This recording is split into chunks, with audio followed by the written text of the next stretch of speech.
વડોદરા જિલ્લાના સિનોર વિસ્તારમાં ગાંજાની ગેરકાયદેસર ખેતી અને વેચાણનો પર્દાફાશ એસઓજી પોલીસે કર્યો છે। ઓપરેશન પરાક્રમ અંતર્ગત ચોક્કસ બાતમીના આધારે રેડ પાડી પોલીસે રમણભાઈ મોતીભાઈ પાટણવાડિયાઓને ઝડપી પાડ્યો હતો। તેના વાડામાંથી 12 ગાંજાના છોડ તેમજ સૂકા પાન બીજ સહિત 2.61 લાખની કિંમતનો કુલ 26 કિલો ગાંજો જપ્ત કરવામાં આવ્યો છે। આરોપી વિરુદ્ધ એનડીપીએસ એક્ટ હેઠળ ગુનો નોંધાયો છે અને વધુ તપાસ ચાલુ કરી છે।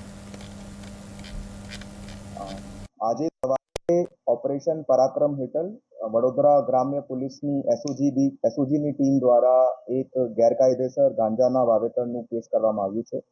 આ કેસ વડોદરા ગ્રામ્યના શિનોર પોલીસ સ્ટેશન વિસ્તારની અંદર આરોપી રમણભાઈ મોતીભાઈ પાટણવાડિયા દ્વારા પોતાના માલિકીની વાડીની અંદર આ વાવેતર કર્યું હતું। કુલ 12 જેટલા મોટા લીલા છોડ તે જગ્યાથી બરામદ થયા છે, જેનું અંદાજિત વજન 26 કિલોગ્રામ અને 145 ગ્રામ 26 કિલોગ્રામ જેટલું એમનું અંદાજિત વજન છે, જેની કિંમત 2,61,000 રૂપિયાની અંદાજિત થાય છે। આ આરોપી વિરુદ્ધ આ પ્રથમ ગુનો નોંધાયો છે।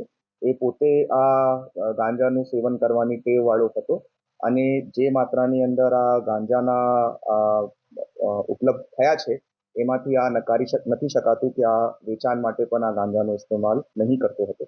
આ ગાંજાના સાઇઝને જોતા અંદાજિત એવી રીતે પ્રાથમિક રીતે પ્રસ્થાપિત થાય છે કે અંદાજિત 1 વર્ષ જૂના આ ગાંજાનું વાવેતર હતું અને આ આરોપી સિવાય બીજા એક આરોપીને પોલીસ દ્વારા વોન્ટેડ જાહેર કરવામાં આવ્યું છે।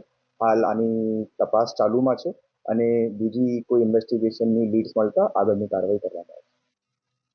ઓપરેશનની અંદર પહેલી મોટી સફળતા અમે વડોદરા ગ્રામ્ય એસઓજી દ્વારા મળી છે અને શિનોર પોલીસ સ્ટેશન